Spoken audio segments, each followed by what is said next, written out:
Hi. Today we're talking about the use of signal in Pesäpallo.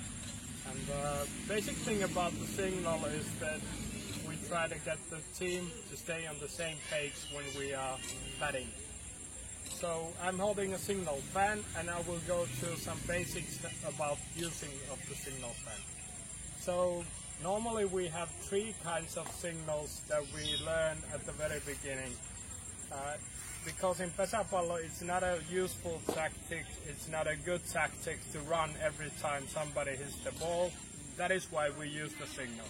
So the first signal that we use is actually to tell the runners and the batter that we are not running with the next strike, with the next hit. So you can show it in any kind of signal.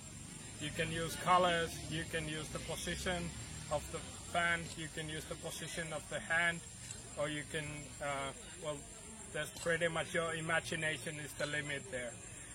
The other one that we use is that we'll tell the runners and the batter that we run straight from the pitch. And that is also information for the rest of the team too, so that they know what to do when they are supporting the runners and giving them information.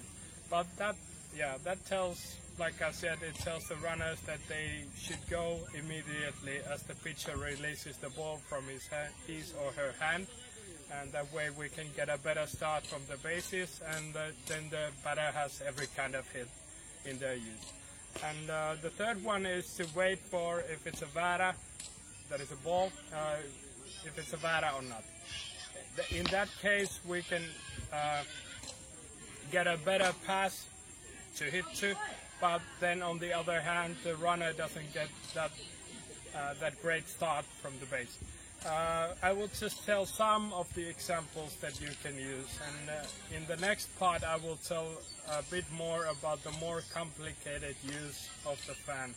But for example, in this instance we could say that we would have the color blue that we are using here as the part of the signal, and for the signal to be on, it would have to point towards me. If it's pointing towards me, then we would have the signal on. So now, for example, if the signal is, if I'm holding the fan on the so-called middle level, we have many levels, but most of the time we use maybe three. So the one is below, one is down, one is on the middle, and one is the high level. And now that I'm holding it on the middle level, that would mean that we run straight from the pitch. And if I would be holding it higher, that would mean that we wait if it's a vara or not. And if the color blue is pointing away from me, that would mean that nobody runs. And that is just one basic example. Some of the most used ones, the basic ones in the beginning, they may include fan positions or hand positions, which means that, for example, the hand has to be on the station that is down here, or on the middle level, or up, or the fan would have to be there, or they have to be on the same level, or there has to be one level difference between the hand and the fan for the signal to be on, for example. Or then we have, in the more advanced stage, we would, for example, be having triangles, which would mean that the fan and the hand need to be on two of the three places, for example, down here, and on the middle. So then the signal would be on. But on the next part, we will go to the more advanced use of the signal. But this is what we learn when we start playing, and this is the level that we reach in the first couple of seasons of playing Pesäpallo. So this was pretty much a junior level of communication between the team. But the main thing is to keep it easy for your team so that everybody is on the same page.